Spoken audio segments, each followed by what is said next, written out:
So you know how it feels when your car's been in the shop for a week and you only get it back. Isn't that beautiful in here? The sun just moved. It was all lit up a minute ago. And when you get it back, it feels like the biggest gift in the entire planet to be able to go where you want to go and do what you want to do, and just it's like the very first time that you drove a car by yourself. So today's like that. I just feel like that all day. I think I'm walking straighter. Ooh, what kind of bug is that? And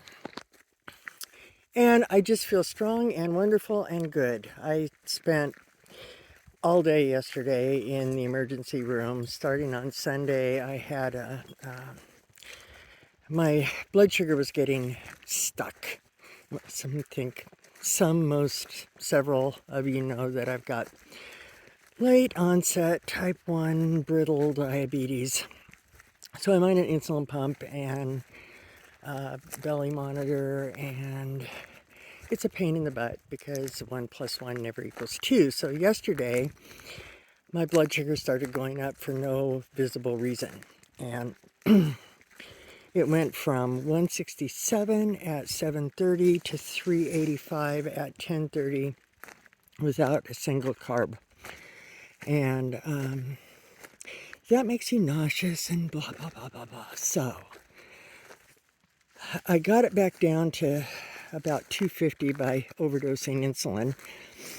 And then on Sunday night, went to bed and woke up in the morning very nauseous. And every time I have gotten nauseous to the point of it becoming an active, to the point of throwing up, I've wound up in the hospital with a DKA, which is diabetic ketoacidosis. Seems like a weird thing to be talking about during the woods, but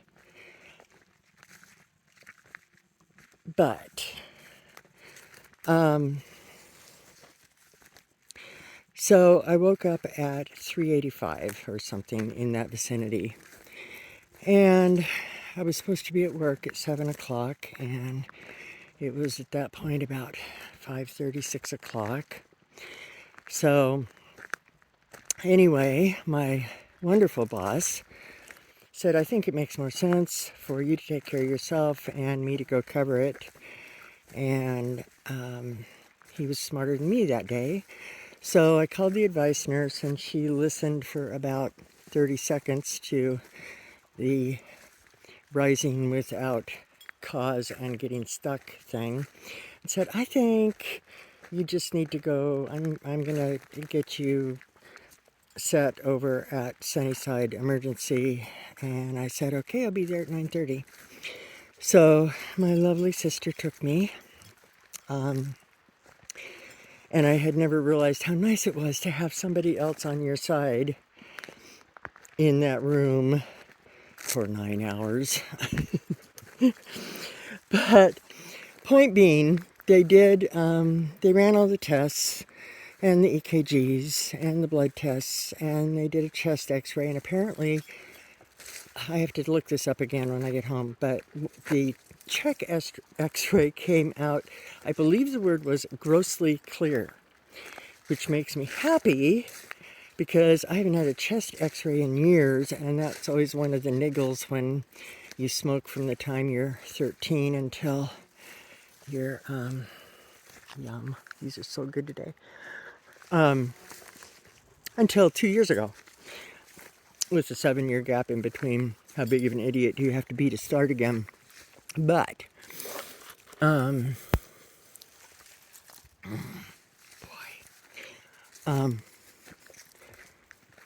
where was I? So, they did all that, and while they had me on a saline, it wasn't really a drip, it was more of a saline stream.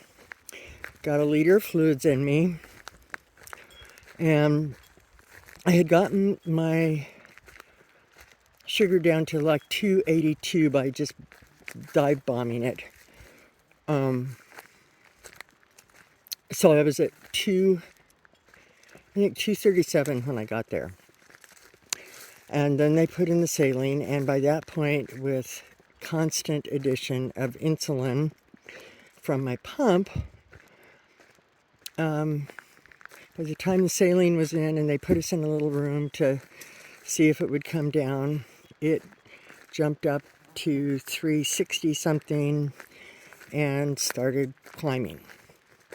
So still giving it insulin. So the upshot is, anyway, you don't need all that crap. But the upshot is, from 4:30 a.m. until 4 o'clock p.m. yesterday, I took 50 units of insulin, and it kept climbing through that. 0 carbs, so that you have kind of a perspective on that. So a unit of insulin equals a slice of bread. So that's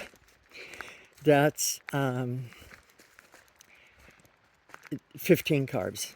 Unit of insulin for every 15 carbs.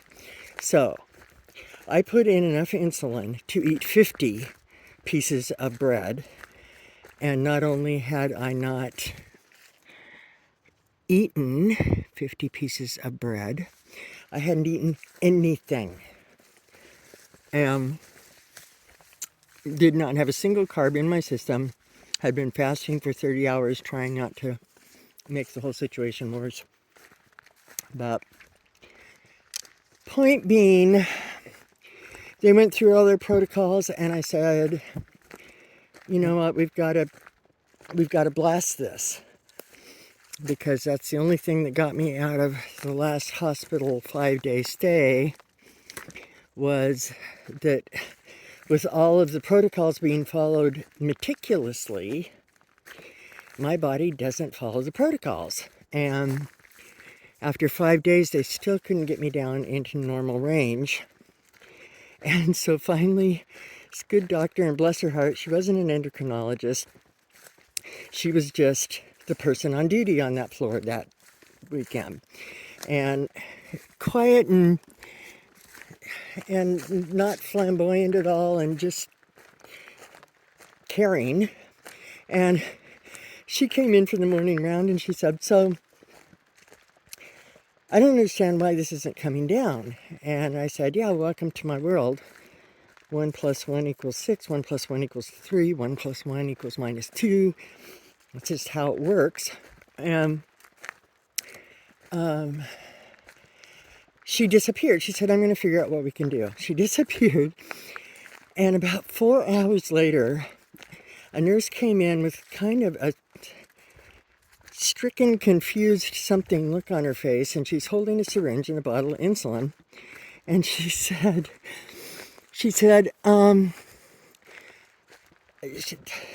the doctor just told me to come in and give you 18 units of insulin. Well, I was at 200, so 18 units of insulin would drop me just a minute, 50, 40, 90, nope, not right.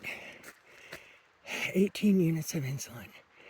So 10 would be 500, and then 8 would be another 400. So it would drop me, theoretically, 1,200 points, right? I'm not sure. I'll do the math on that when I get home. At any rate, I did the math in my head. My head was working that day. And I looked at her and I said, yep, exactly, go for it. And that thing that should have had me dead about 3 times over with that huge amount of insulin finally broke its back and got me under 200, but it only dropped me like 100 points. So I have a suspicion that the medical community hates this, because there's protocols for things and they work in 95% of the cases, and hallelujah for the ones that are willing to listen, because we're living, I mean, those of us that have got this, we're doing this math, and we know how our bodies work or don't work. And at least if we're paying attention, which I try very hard to do, we're the best resource that's there. And so, long story short, they then put 10 units of insulin into my IV port in my arm. And that was the first time I ever tasted insulin. My sister looked at me and she said, my face must have done something, because she said, "Can you taste that?" I said, "Yeah," and it was almost instant. It was like a couple seconds. I said, "Yep, it's kind of, I don't know, musty, metally something." But an hour later, I was down from 5, I think it was at 550 at that point, and I was down to 230 with the insulin not done, because it doesn't all happen at once. But anyway, they offered me, they said, so, and they were looking real hesitant about it. So, I don't know how much more we can do. And it's like, no, you did it. You busted it. I can take it from here. And I've never been so happy in my life to get woken up 3 times in the night with urgent low alarms. And it's just been a magnificent day. Everything's 68 kinds of sparkly, and I'm strong and good and happy to still be on the planet, and grateful. Very, very grateful. So, I always have to straddle that one. Even with my 36-inch inseam, I have to kind of, well, the legs make it, but my lift and go over the top doesn't quite so much. So, anyway, whole point of that being, I guess maybe there's 2 points. One is, I think sometimes we keep the things we have to live with to ourselves, and we don't bring them up at all. And to me, that feels like you're ashamed of it. And I will admit, there's a lot of times that I rail at the universe because I didn't do anything to earn this. It showed up in my, I don't know, 40s now, probably, where I'd never been more than 20 pounds overweight, and that was only when I had and I hike 5 times a week, and it doesn't run in the family, and so I felt unfairly picked on when it showed up.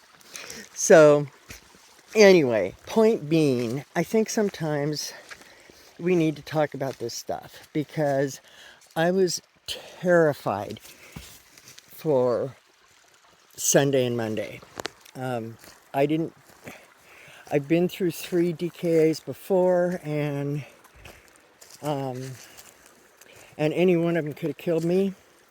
And this one was the first time that I've had the nausea is what triggers it. So when I was in the hospital for that last 5-day DKA in 2022, they stuck something in my mouth to dissolve on my tongue, and it was like instantaneous. I was ready to throw up, and 10 minutes later I was fine. So I asked for a prescription of that, which I have in the cupboard, and it lets me stay with the process and work with it, instead of starting that cycle, that escalating cycle of nausea to increased blood sugar, to nausea to increased blood sugar. And about the third round of that, there starts to be losing consciousness in between, and then these hallucinations, or these times right on the edge where you go, okay, I need to call the advice nurse, or I need to call the ambulance, or I need to call my sister, I need to there's a task that you know you're in trouble and you need to do it, and then you lose consciousness again, and then you wake back up because you have to throw up again, and and it there's at least for me, these really vivid, lucid hallucinations where when I wake up, I think I've made that call. I mean, I have made that call. I made that call while in that state that I was in. I made that call. So it takes somebody else coming in, and I don't know how to explain it. It's just, or you think I need to take 60. I had a very distinct thought before I went in the hospital that last time. I need to take 60 units of insulin and blast this. And then I passed out, and when I woke up, I insisted to the ambulance, the EMTs, that I had already taken 60 units of insulin. And they're like, well, you're still alive, so probably you didn't do that. But, see, this is why we call these Loree Rambles. Because by God, she does. My point being that I never say to anybody that I have rarely. I mean, only if it comes up, only if I know them, only if there's a reason. And not that I need to go around with I have diabetes sticker on my chest. But it's not shameful to talk about the stuff that you're having to deal with every single day. It's not.